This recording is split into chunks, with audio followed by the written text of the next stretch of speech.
So the Premier League is back, football's coming home, but now it's time to do our end of season Premier League predictions. Let's do it.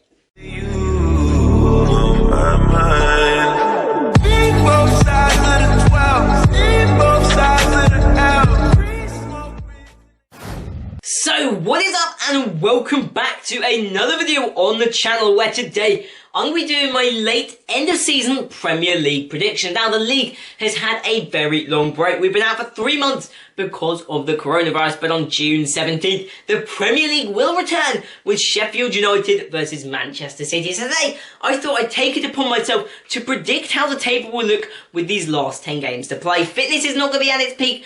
A lot of match experience has been lost, momentum's been lost. This will have big effects on the league. So some big changes could be coming in today. I'll be predicting them now. If you like this video, be sure to give it a like and also drop me a sub. I'm trying to hit 50 subs by the end of the week, so any help is hugely appreciated, especially if this is coming out on the weekend. But let's dive right into the predictions. In first place, I don't think anybody's going to argue with this. I'm going from the top to the bottom because the relegation scrap is going to be huge this year with the financial issues and just what it was, 6 teams fighting out anyway.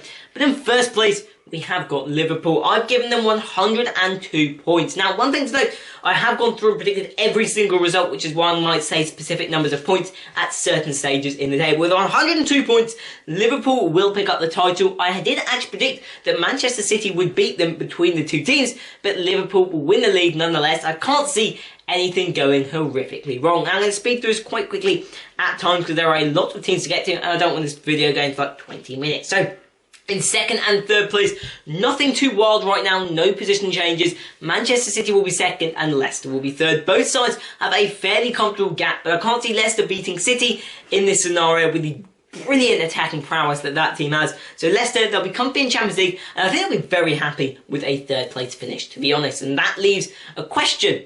Who's getting that 4th Champions League spot now? For me, I've got to back the boys. Chelsea are going to get it with 63 points, only winning on goal difference over some of the teams you'll see later, and 2 points split 4th to 7th, which is how tight I thought it would be in this stage of the season. But in 4th, it will be Chelsea beating Wolves on the last day of the season to bank a UCL spot. They stick in their current league position, so nothing changes in the top 4 as of yet. Frank, a super job, mate, if my predictions were right at least, which, fingers crossed, it is. Then in 5th and 6th place, I've got Manchester United and Wolves, both just missing out on UCL football on the final day of the season. Before the game started, Wolves were in 4th place, Manchester United in 5th and Chelsea in 6th. But Manchester United would draw with, I think it was West Ham they drew with in my predictions, and then Wolves would lose out to Chelsea and win the Blues bag it, and those two will get Europa League football. Now the next 2 teams on my predictions is a North London face-off. One of them's got 61 points, the other 56. Now, sadly for the Arsenal fans, at least the Gunners, they haven't been able to close the gap. So in 8th place,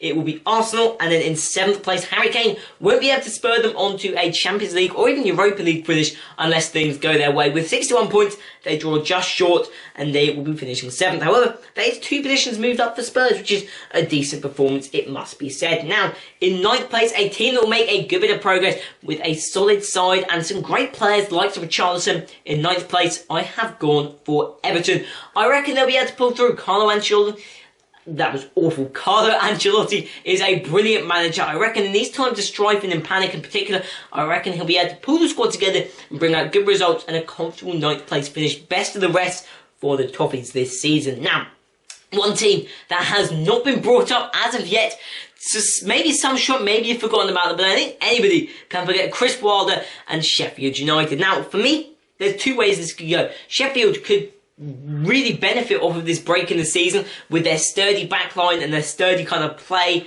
with slow football. Not the most pretty, but winnable at times. They could really benefit and maybe bag a Europa League spot, but I've sadly gone for the alternative. They will struggle with the change of momentum, and they're going to finish in 10th place. Still a top half finish, very, very impressive for Chris Wilder's Sheffield United side. Not what maybe they'd want to be after their recent results, but I think most fans would still be very, very happy with that. Now, moving on to the bottom half of the table in 11th and 12th. In fact, we'll go to 11th and then we'll get to 12th in a second. In 11th place is Crystal Palace, a very good, a very consistent side. Roy Hodgson and I think the Palace fans at Selhurst Park as well will be delighted with an 11th place finish this season. Comfortable in the Premier League for next year, nowhere near relegation, and I think an all-round top performance for the lads. Now, in 12th place, I've gone for quite a shock result actually. A team that are going to skyrocket more than any up the league in the remaining 10 games, and that is West Ham. Now, they are currently relegation stricken. If my notes are correct, they currently sit 16th, just 2 points above. No, I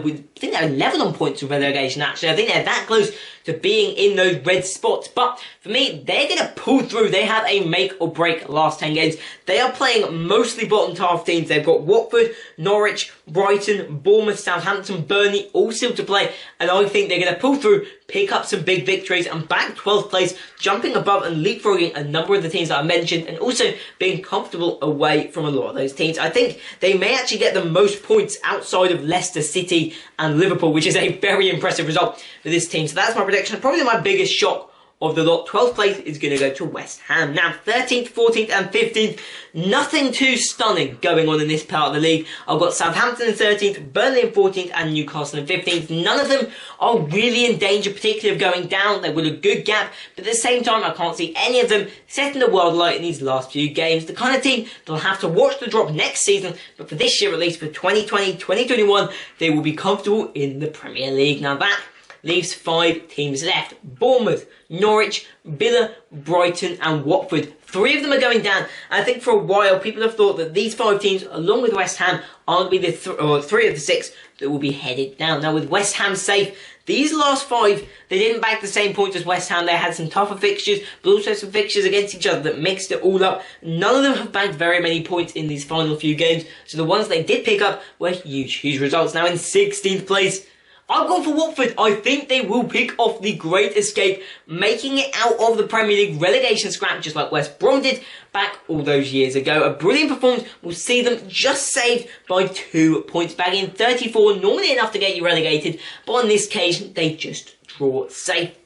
So that leaves, we're going to do 20th actually, we'll do 20th next. In 20th place, I've gone for Norwich. I can't see this team recovering much. With 24 points, they are quite a way off the bottom, 8 points away from what would be safety. So that leaves 3 teams, Brighton, Bournemouth and Aston Villa. Only one that can be safe of the 3. And the team that I'm going to be saying is going to stay in the Premier League for the 2020-2021 season, my prediction will be Bournemouth. Now, a little bit of a shock, a lot of injuries. The likes of Nathan Ake currently out on the injury bench. A lot of their star players gone, but I think they're going to put it through. Eddie Howe, he's done so much for this club. He's pulled off a fairy tale, and I think there's time for one more little story at the end of this journey. So they're going to stay in the league, meaning 18th place will be Brighton and Hove Albion, whilst 19th will be Aston Villa. It's very tight. 4-point splits, Watford in 16th down to Aston Villa in 19th. Not much to pick between a lot, but Watford and Bournemouth will stay up, meaning at the end of the season, Liverpool will be champions. The UEFA Champions League spots will go for Manchester City, Leicester City and Chelsea. Meanwhile, relegation, it will be Brighton, Aston Villa and Norwich. Now, I'd love to hear what you guys think of my predictions in the comments down below. Other than that, if you guys have enjoyed, go subscribe and peace!